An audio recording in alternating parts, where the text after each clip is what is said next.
Hello guys! Good morning! So kahapon may in-upload ako na video about si Gemini. Gusto ko lang gawin siya ulit ngayon.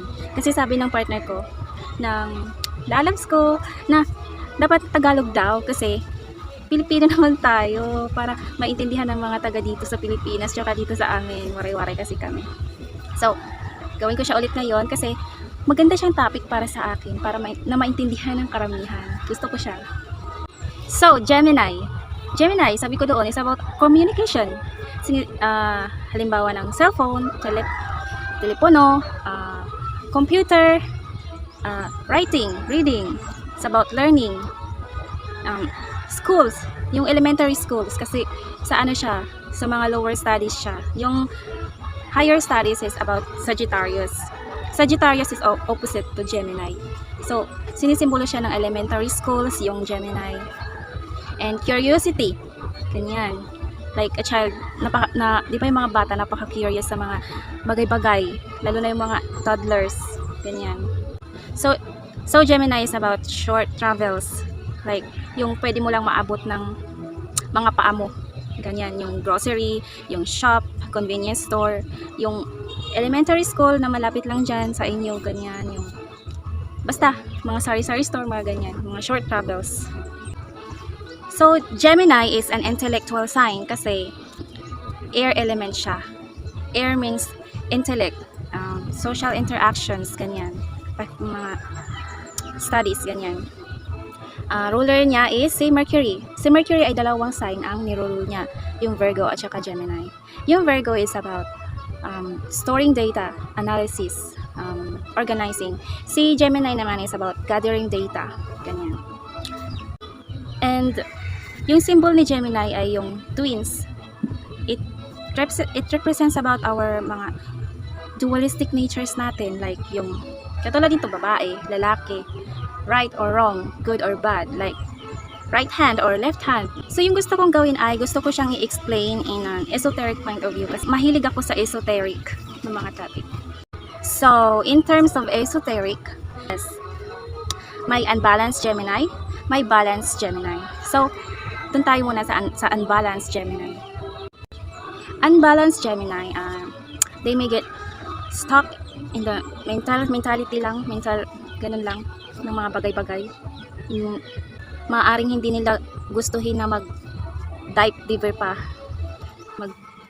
sa mga bagay na malalalim katulad ng mga spirituality na parang salungat sa kanilang mga paniniwala na hindi nila kayang matanggap agad, ganyan. Pag unbalanced Gemini. Like, katulad nito, right hand, left hand. Yung right hand, sasabihin niya, ako yung tama. Ako, sasabihin ulit ng isa, no, ito yung tama, sabi. Ganyan yung mga unbalanced Gemini. Pero hindi nila alam na pareho lang sila. Right hand, left hand, na binubuo sila ng isang reality, ng isang truth.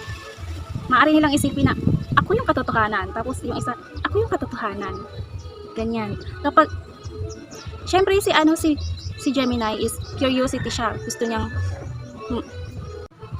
niyang malaman yung mga bagay-bagay. So yung tendency ng energy niya is harapin yung opposite niya. Like kapag itong isang to ay hindi talaga mabend, magki-create siya ng energy ng disturbance sa kanya. Kapag hindi niya yun naintindihan, magmamanifest siya in a negative way.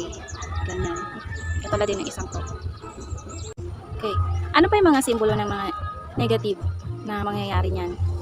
Like katulad ng sabi niya, hindi, ako yung tama, ikaw mali. Sabihin ng isa, hindi, ako yung tama, ikaw mali. So parang magka-clash silang dalawa, mag-aaway silang dalawa, magkakaroon ng chaos, ng mga wars, ganyan. So yung isa naman ay yung balanced Gemini. Yung silang dalawa naiintindihan nila na nasa iisang lang sila katotohanan, na isang being, like nakikilala niya yung kapareha niya, yung opposite niya, yung twin niya.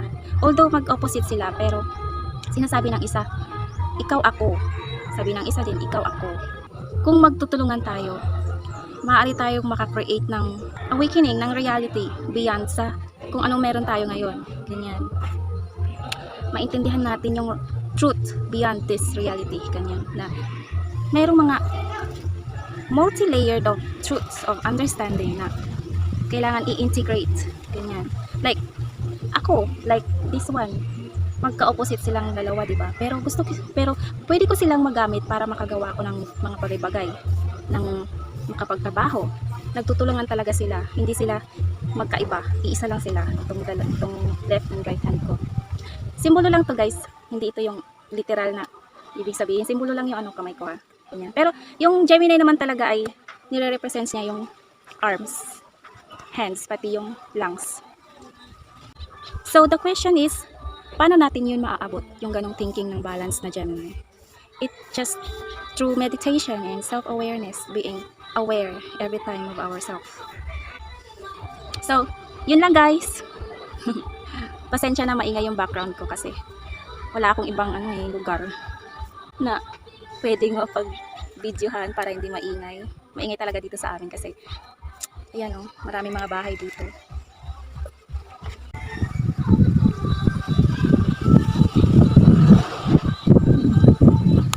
So yun lang guys. Tama na, baka maboring pa kayo. Char. Okay, thank you for watching.